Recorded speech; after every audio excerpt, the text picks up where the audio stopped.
Hi, everybody. Dr. Lefkoff here with an installment of Microeconomic Theory. And today we are going to talk a little bit about applying something that we should be very familiar with at this point in the course, which is the utility maximization framework. And we're basically going to apply the UMP to a very particular type of situation, to a very particular type of problem.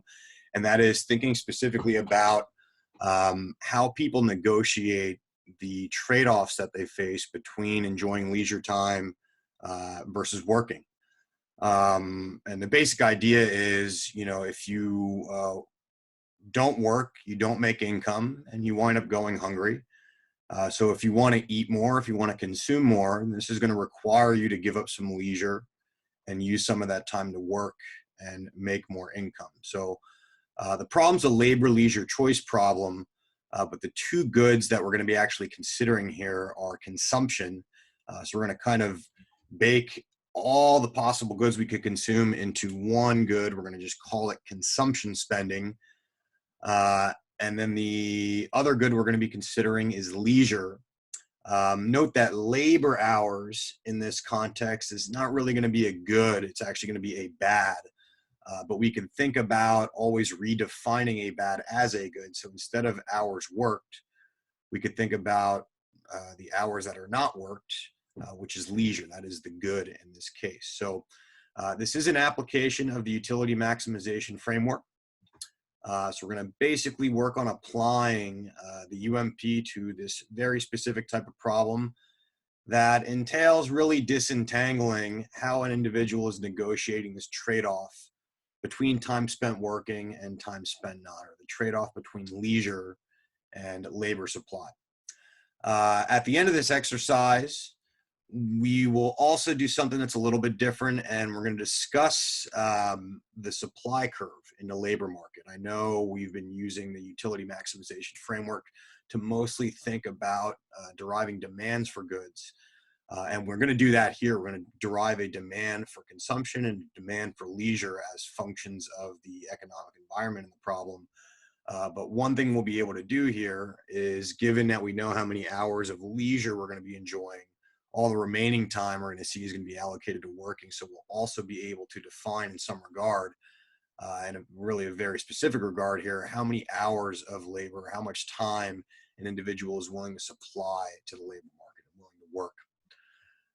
So again, we're going to be utilizing a two-good framework here, which is going to be convenient because of the diagram will be in two dimensions.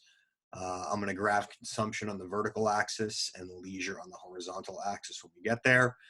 And we're going to assume that we have, again, a rational consumer that has well-defined preferences and a well-behaved utility function. And I'm not going to assume any particular form of the utility function in this video. We're going to think about this problem in a very general context, and then you should have some experience in the homework set of dealing with the specific functional form cases. So this is the general layout of the problem that we're going to be thinking about here. And one thing that's almost immediately different than the standard UMP framework in this labor-leisure choice scenario is that we have really what you could think about as two different constraints to deal with. So the first constraint that we're going to think about is a constraint on resources in the problem. And this is not something we had really had to deal with in our single constraint framework of budget constraint utility maximization. So this is a little bit of a different element, but we'll see that we're able to kind of collapse this second element back into the first, into a regular budget constraint. But the consumer is endowed with one resource in this framework, and that is time. We're going to assume that the quantity of time available is just an exogenously given constant equal to capital T. And you could think of capital T many different ways. You can think about T as maybe representing 24 hours in a day, or the number of days maybe in a given year, if you wanted to think about your units of measurement as days instead. But I think for the most part, we'll think about T here as being 24 hours in a day.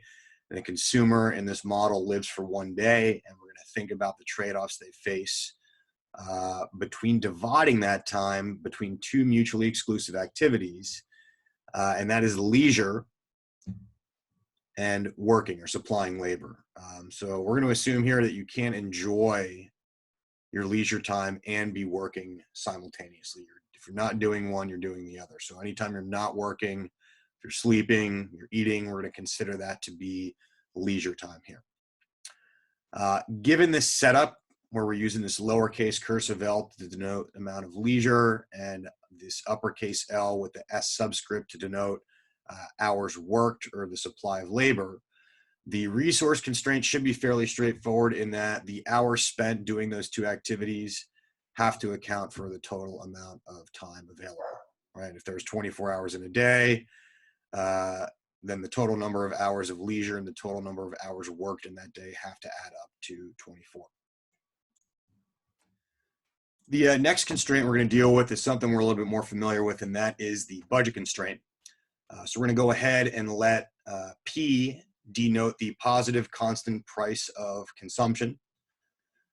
And we're going to define the nominal wage here as the letter W, and that is also going to be a positive constant. And the nominal wage is measured in dollars per unit time.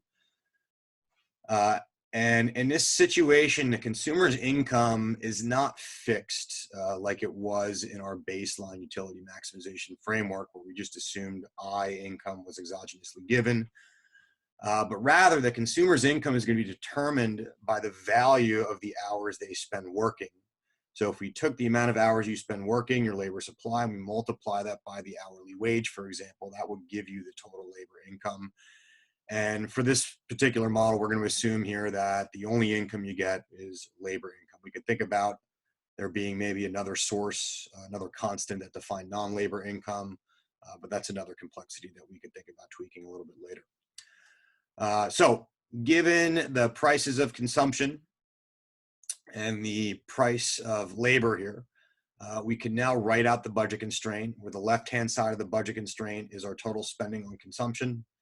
And the right side of the budget constraint is the amount of income we're able to generate from working. Okay, now you'll notice in this budget constraint, we only have one good showing up. We just have consumption showing up, but the labor supply is not a good. The leisure was a good. So what we're going to do next is we're going to combine both the resource and the budget constraints together, and we're going to eliminate the labor supply expression from the budget constraint and rewrite the budget constraint in terms of both goods, consumption and leisure. So again, the resource constraint was suggesting that the sum of the hours of leisure and labor supplied have to add up to the total amount of time available. And the budget constraint for the consumer, we had seen, was defined as the total spending on consumption had to be equal to the total amount of wage income earned.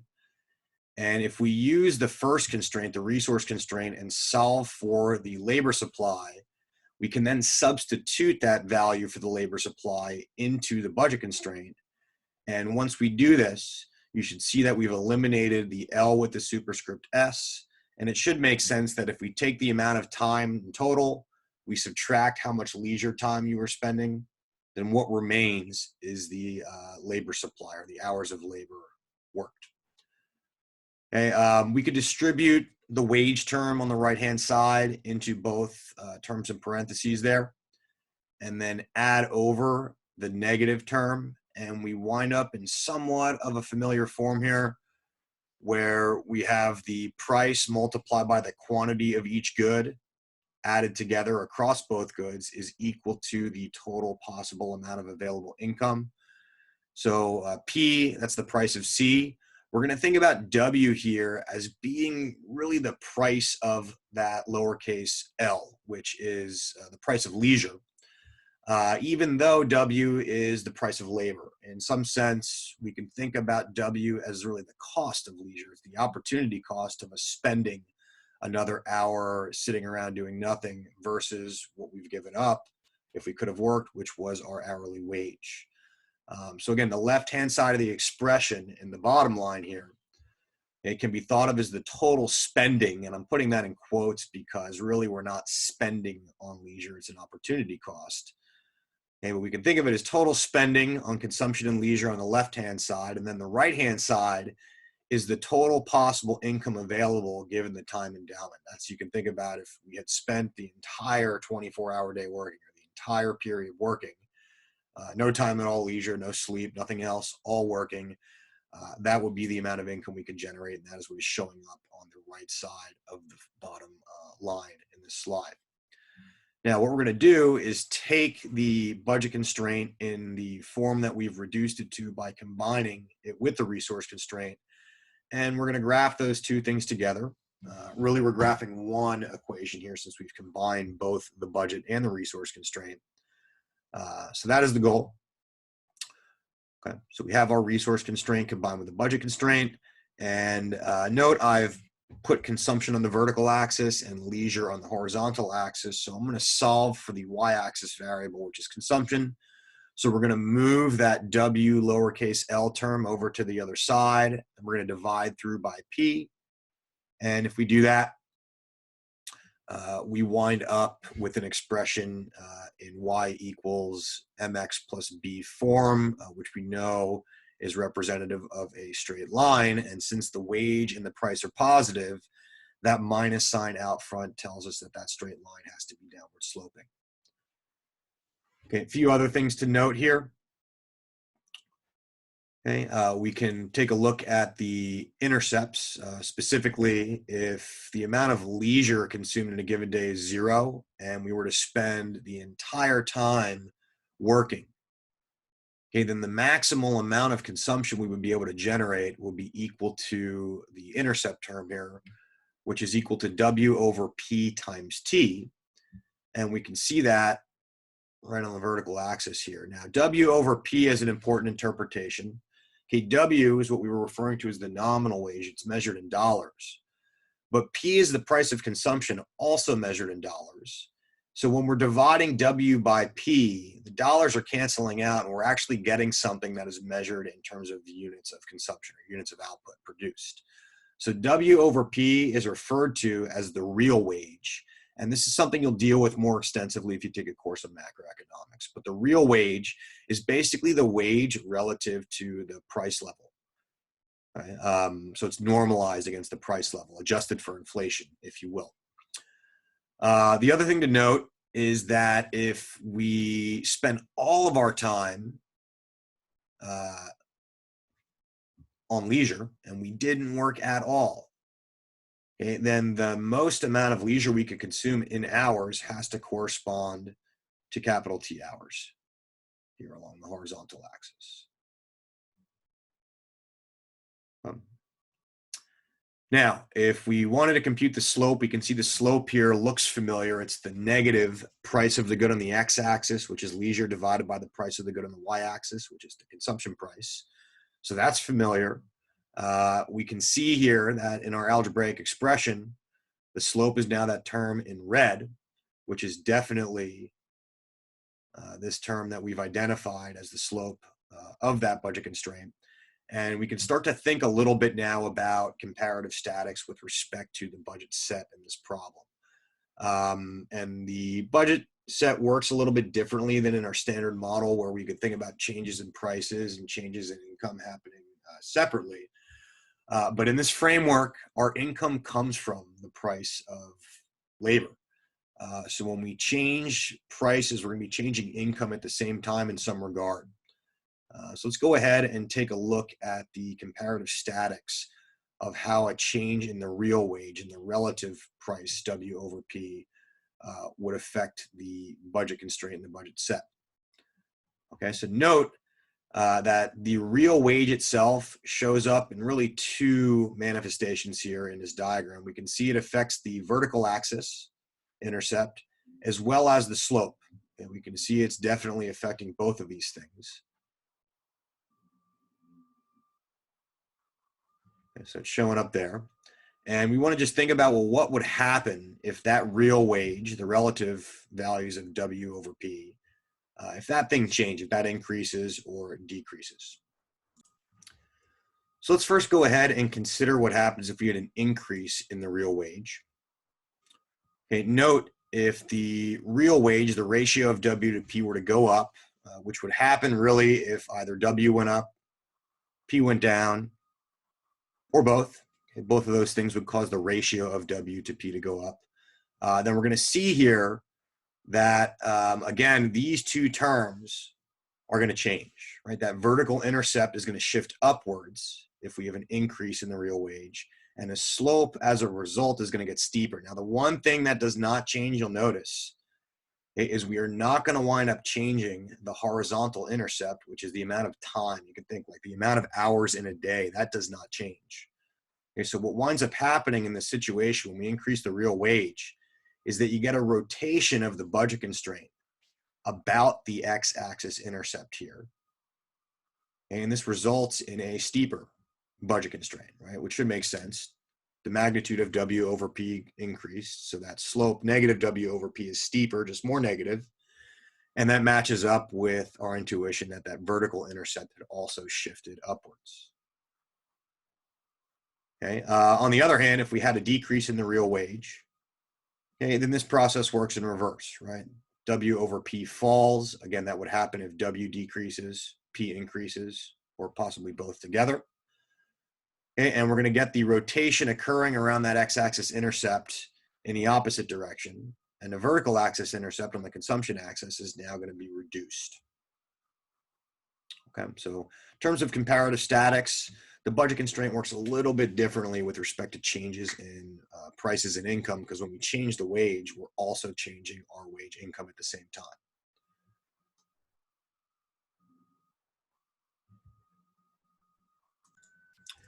So what we want to do next is to be able to characterize the optimal choice of consumption and leisure here, given our budget constraint and given the budget set that has resulted from our constraint on resources.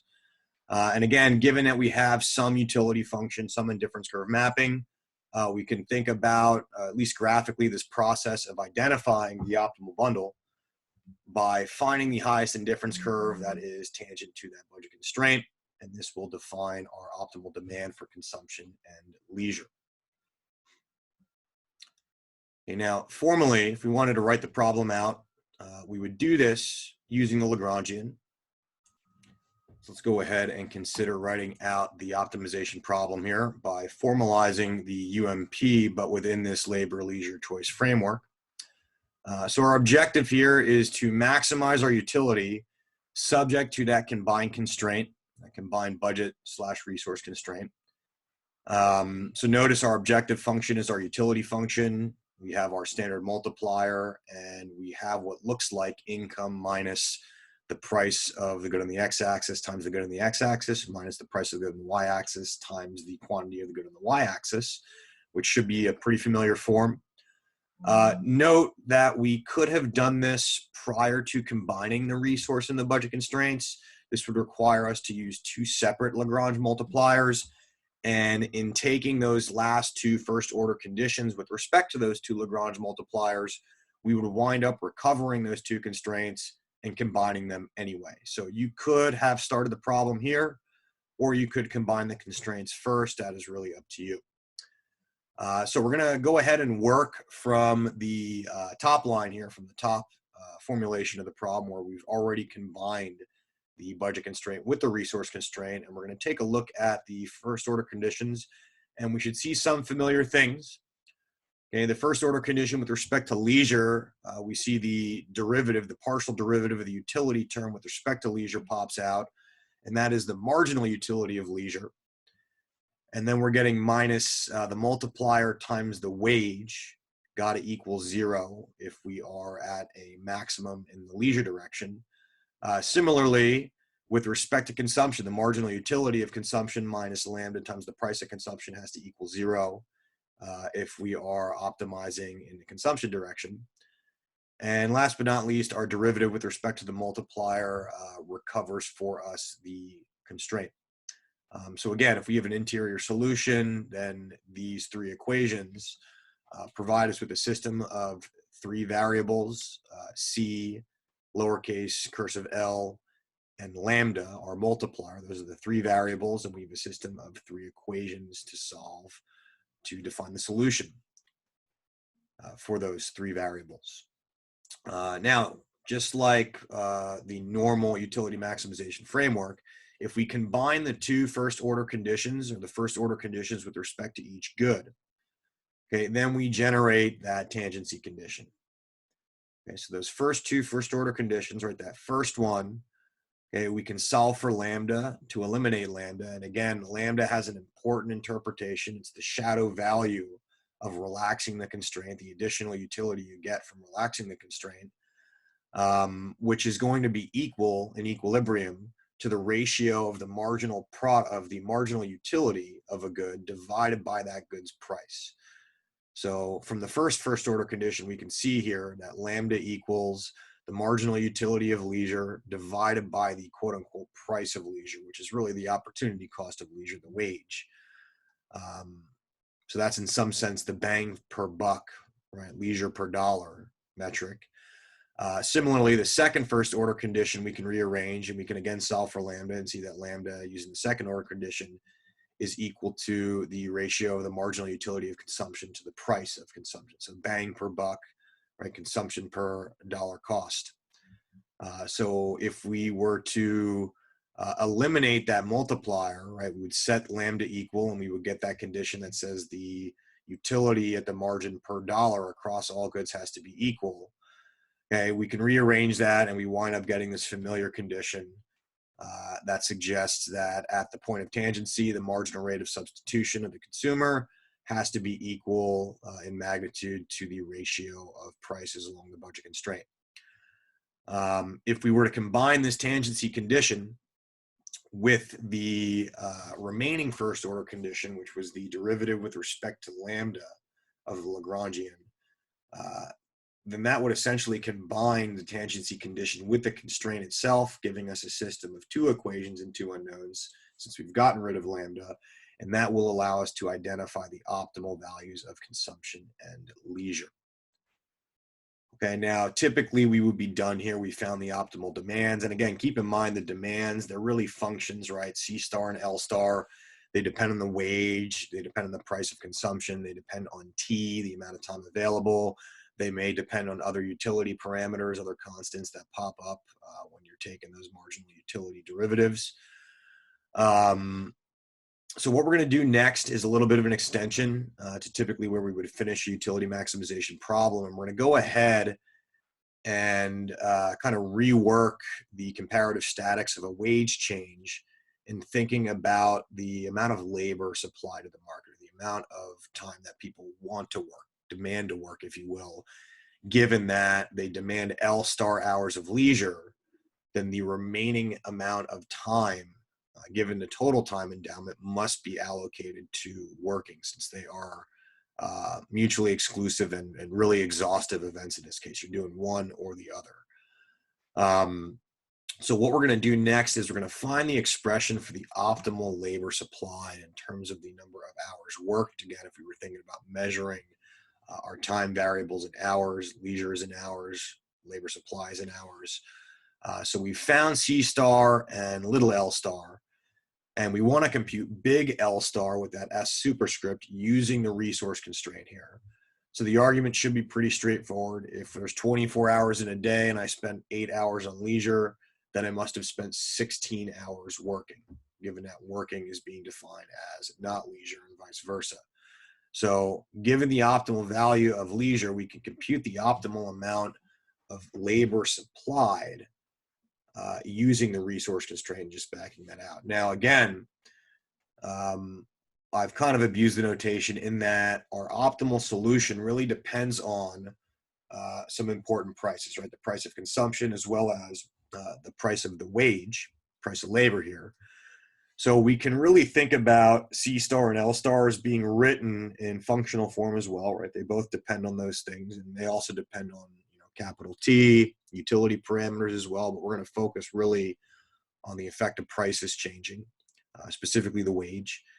And same thing applies for our optimal labor supply function, right? Labor supply is going to depend on the real wage, okay, which is the ratio of W to P. Therefore, the labor supply depends on both W and P. So we're going to go ahead and think about what happens when we change the wage? What happens when we change the real wage, right? If you change W, you wind up changing W over P as well. And we know anytime you change prices, we can decompose that price effect into two parts. The first being the substitution effect, and the second, of course, being the income effect. We're going to take a really close look at these two effects, and we're going to not really use the Slutsky equation too much mechanically here, but I think we're in a good spot to think about this intuitively.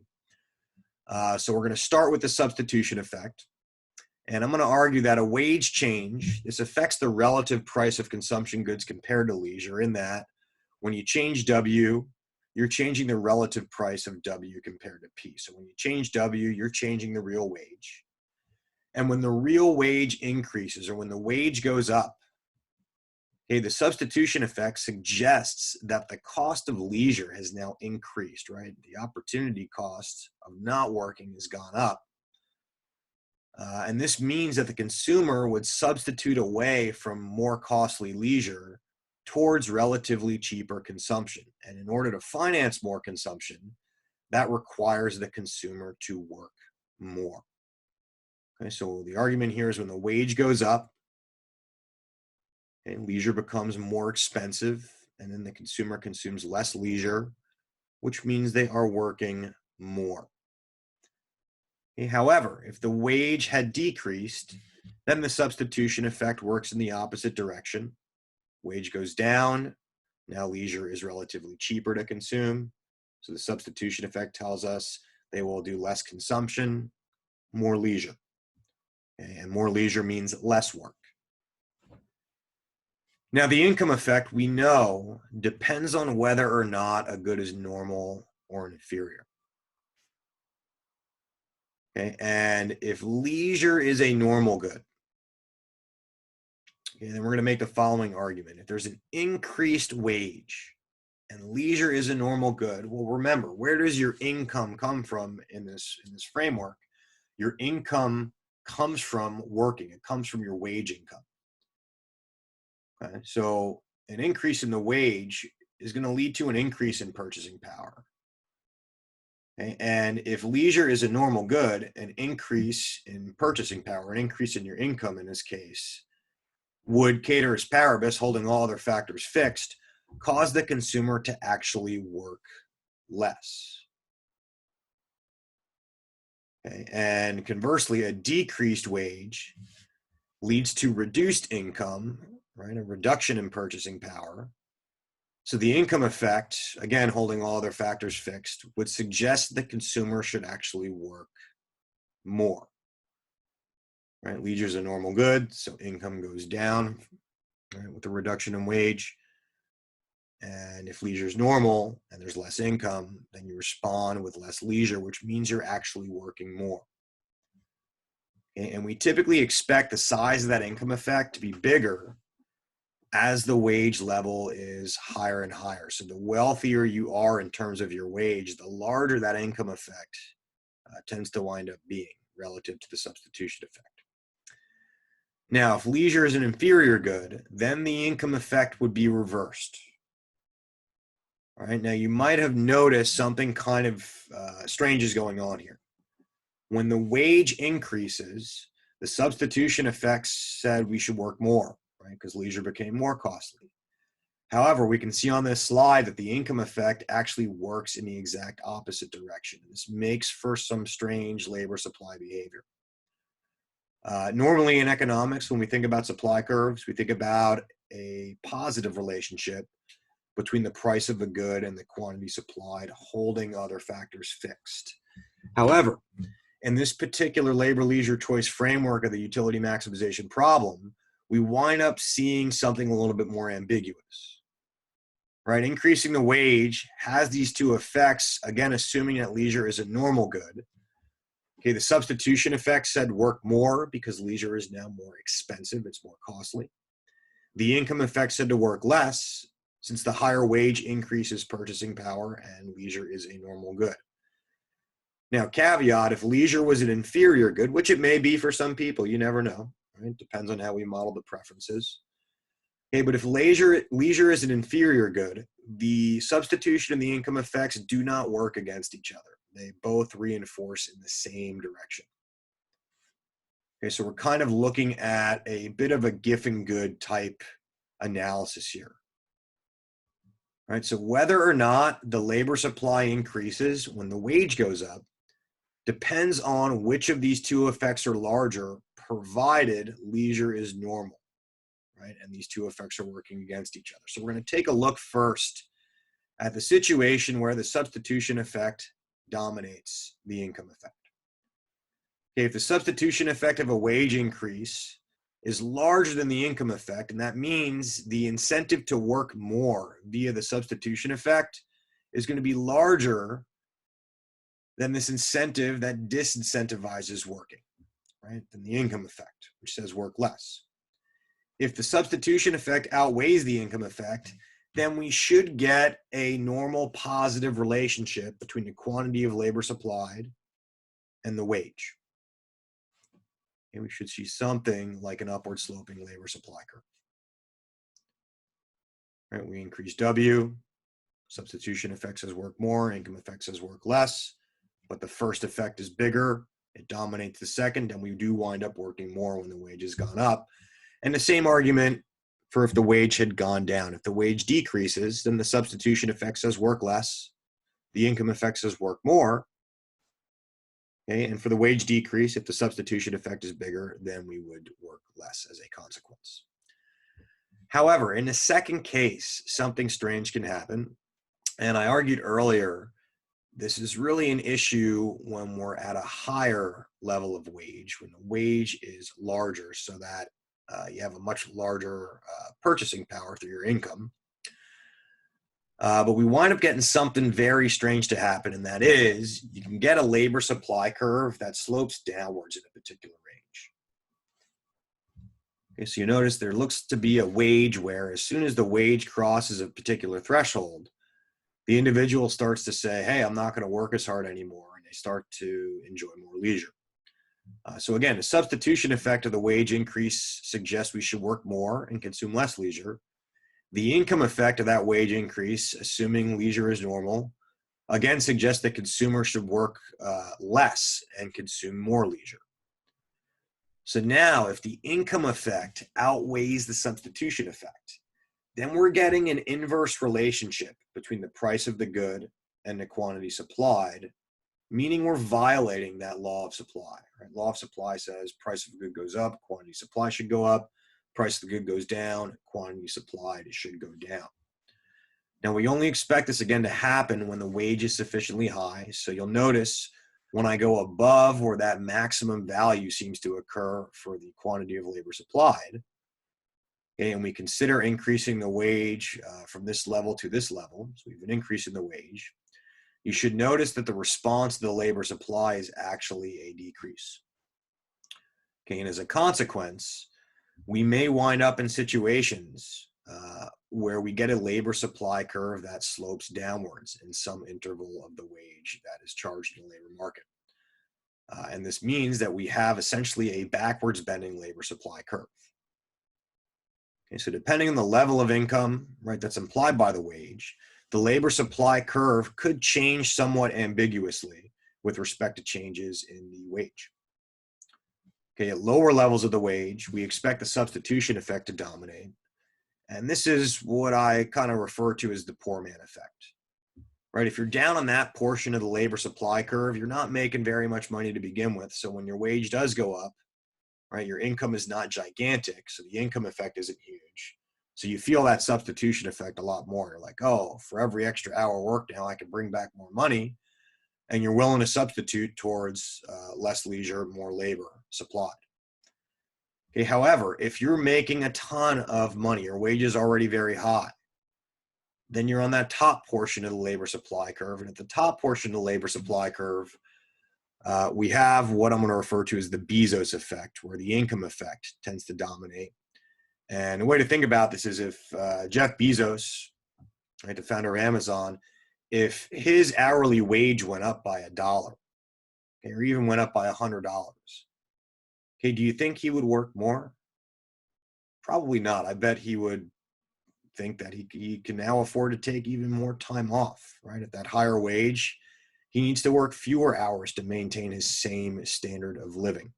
So if we're up on the top portion of that labor supply curve, this is where we see that Bezos effect, where when you give somebody a raise, they actually respond by working less because the income effect is dominating the substitution effect incentive to work more.